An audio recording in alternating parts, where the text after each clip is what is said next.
Nanawagan ng ilang kongresista kay Vice President Sara Duterte na tigilan na niya umano ang pag-iwas sa mga issue at sa halip, sagutin na lang ang usapin ukol sa umano'y maling paggamit ng pondo ng kanyang opisina.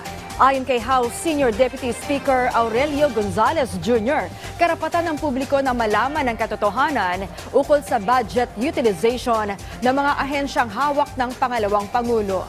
Kaya't dapat ay tigilan na niya ang kanyang umano'y diversionary tactics. Binatikos din ni Gonzales ang pag-atake ni Duterte kay Pangulong Ferdinand R. Marcos Jr. gayong siya naman daw talaga ang hindi magaling na lider.